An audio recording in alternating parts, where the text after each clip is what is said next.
ఈ రెండేళ్లలో తీవ్రాతి తీవ్రంగా, ఈ రెండేళ్లే కాదు దాదాపు గత 7-8 ఏళ్లుగా తీవ్రమైన క్యారెక్టర్ అసాసినేషన్ ఎఫర్ట్ నా మీద, వ్యక్తిత్వ హననం. అంటే ఒక కుక్కను చంపే ముందు పిచ్చి కుక్కను ముద్రేయాలని ప్రయత్నం చేస్తారు కదా, నేనేదో డ్రగ్స్ తీసుకుంటానని, నాకేదో హీరోయిన్లతో సంబంధాలు ఉన్నాయని లేని దిక్కుమాలిన వార్తలు రాసి నన్ను క్షోభకు గురి చేయడమే కాకుండా నా కుటుంబ సభ్యుల్ని, నా పిల్లల్ని, నా వాళ్ళు అనుకునే వాళ్ళందరినీ విపరీతమైన క్షోభకు గురి చేశారు. అయినా కూడా ఎన్నడూ బాధపడలేదు, బయటికి వచ్చి వేరే వాళ్ళలాగా దొంగ ఏడుపులు ఏడవలేదు. నేను నిబద్ధతతో పనిచేసిన నాయకుని కాబట్టి ఎవరికి భయపడకుండా 2 ఏళ్లుగా తలవంచకుండా పోరాటం చేస్తూ ఉన్నాను. ఇవాళ నేను ఏదో టెలిఫోన్ ట్యాపింగ్లో ఏదో విచారణ క్రమాన్ని పిలిచారు, బరాబర్ పోతాం, పోయి అడుగుతా. ఏమడుగుతా? ఏం తప్పు చేసింది మా ప్రభుత్వం అని అడుగుతా, ఎక్కడ తప్పు జరిగింది అని అడుగుతా. ఇవాళ వారు సమాధానాలు చెప్పాలి నాకు. గత 2 ఏళ్లుగా ఈ ఫోన్ ట్యాపింగ్ పేరిట ఒక డైలీ సీరియల్ మాదిరిగా, అంతులేని కథ మాదిరిగా లీకుల రూపంలో ఏదైతే మా వ్యక్తిత్వ హననం జరుగుతుందో దానికి బాధ్యులు ఎవరు అని అడుగుతా. ఎవరో హీరోయిన్ల ఫోన్లు ట్యాప్ అయినాయని మీరే ఒక 2 నెలలు నడిపిస్తారు డ్రామా. పోలీసు వాళ్ళు, కాంగ్రెస్ పార్టీ వాళ్ళు మీరే లీకులు ఇస్తారు, మీరే రాయిస్తారు, మీరే మళ్ళీ మీదికెళ్ళి మా వ్యక్తిత్వ హననం చేసే ప్రయత్నం చేస్తారు. ఇక వీళ్ళని బెదిరించిండట, వాళ్ళని బెదిరించిండట అని మీరే రాపిస్తారు 2 నెలలు. మళ్ళీ 3వ నెలలో మీరే రాపిస్తారు. ఏ హీరోయిన్ల ఫోన్ ట్యాప్ కాలేదు, ఎవరిది కాలేదు, అంతా బోగస్, ఇన్ని రోజులు మేము చెప్పిందంతా తూచ్ అని చెప్పి మళ్ళీ మీరే రాయిస్తారు. మరి నా పరువుకి, నా ప్రతిష్టకు కలిగిన నష్టానికి ఎవడు బాధ్యుడు? రేవంత్ రెడ్డి బాధ్యుడా? ఈ లీకులు ఇచ్చిన పోలీసు వాళ్ళు బాధ్యులా? రాసిన మీడియా వాళ్ళు బాధ్యులా? నేను అడుగుతా. అట్లా ఇంకో మాట కూడా నేను అడుగుతా. ఈరోజు ఇవాళ మీరు ఏ అధికారి అయినా, ఈ రాష్ట్రంలో పోలీస్ అధికారి ఈరోజు రాష్ట్రంలో ఫోన్లు ట్యాప్ జరగడం లేదు అని చెప్తాడా? ముందుకొచ్చి మీ కెమెరా ముందుకొచ్చి చెప్పే ఒక్క పోలీసుడు ఉన్నాడా? డీజీపీ శివధర్ రెడ్డి ముందుకు వస్తాడా? ఐజీ ఇంటెలిజెన్స్ ముందుకు వస్తాడా? కమిషనర్ సజ్జరాన్ ముందుకు వస్తాడా? వాళ్ళకి తెలుసు, పోలీసు వాళ్ళకు భారతదేశంలో స్వాతంత్రం వచ్చిన తర్వాత ఆనాటి నుంచి ఈనాటి వరకు, నెహ్రూ గారి టైం నుంచి ఈరోజు మోడీ గారి టైం దాకా గూఢాచారి వ్యవస్థలు ఎప్పటికప్పుడు పనిచేస్తూనే ఉంటాయి.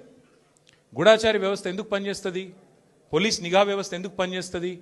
ఎవరన్నా ప్రభుత్వాలను అస్థిరపరిచే కుట్ర చేసినా, దేశంలో శాంతి భద్రతల సమస్య తలెత్తే విధంగా వ్యవహారం చేసినా, లా అండ్ ఆర్డర్ ఇష్యూ వచ్చే విధంగా ఏమైనా అపభ్రష్టపు పనులు చేసినా వాటిని నిరోధించడానికి డెఫినెట్గా పోలీస్ వ్యవస్థ తన పని తాను చేసుకుంటూ పోతుంది. 2015లో మన తెలంగాణ రాష్ట్రం ఏర్పడ్డ తొలినాళ్లలో మా ఎమ్మెల్యే గారిని ఒకరిని కొనడానికి ఒక దొంగ 50 లక్షల రూపాయల బ్యాగ్తో వచ్చి దొరికిండు. దొరికిన తర్వాత ఆ దొంగ మీద ఏమైనా నిఘా పెట్టిండ్రేమో పోలీసులు. మాకేం తెలుసు? మాకేం సంబంధం? పోలీసులు దొంగలు, వాళ్ళకు సంబంధం ఉంటుంది, మాకేం సంబంధం? మధ్యలో రాజకీయ నాయకత్వానికి. ఇవాళ వాస్తవం ఏంది? 2015లో ఏ దొంగనైతే దొరికిండో 50 లక్షల రూపాయలతో అడ్డంగా రాష్ట్రం మొత్తం చూస్తుండగా ఆ దొంగ ముఖ్యమంత్రి అయి కూర్చున్నాడు. ఆ దొంగకి ఏమనిపిస్తున్నది? మిగతా వాళ్ళు కూడా నా లెక్కనే రాజకీయ నాయకులందరూ దొంగ పనులు చేస్తారు, మిగతా వాళ్ళు కూడా నాలాగనే బురద అంటియాలి, వాళ్ళను బదనాం చేయాలి. అందుకే ఏం చేస్తున్నాడు? విచారణ పేరిట ఆదేశాలు జారీ చేస్తాడు. తప్పు చేసినోడు భయపడతాడు, తప్పు చేయనోళ్ళు ఎవరికి భయపడాడు. రేవంత్ రెడ్డి కాదు, వాని జేజమ్మకు కూడా భయపడే సమస్య లేదు. ముమ్మాటికి ఒకటి మాత్రం పక్కా, ఈ కేసు ఇంతటితో మేము వదిలిపెట్టాం. నా క్యారెక్టర్ అసాసినేషన్కి బాధ్యులైన రేవంత్ రెడ్డిని, ఆయన తొత్తులుగా పనిచేస్తున్న పోలీసులు కొంతమంది, అందరినీ కాదు, కొంతమంది పోలీసులు ఎవరైతే ఉన్నారో ఆయన తొత్తులుగా, ఆయన అడుగులకు మడుగులతో పనిచేస్తున్నారో వాళ్ళని నేను కూడా వదిలిపెట్టను. ఎందుకు వదిలిపెట్టను? ఎందుకంటే నా వ్యక్తిత్వం హననం చేస్తూ ఉన్నారు. లేని లింకులు అంటగట్టి, లేని రంకులు అంటగట్టి, నాకు ఇష్టం ఉన్నట్టు ఎవరెవరో యాక్టర్లకు లింకులు పెట్టి చిల్లర రాజకీయం ఏదైతే చేస్తున్నారో ఈ విషయంలో నేను మాత్రం వదిలిపెట్టను.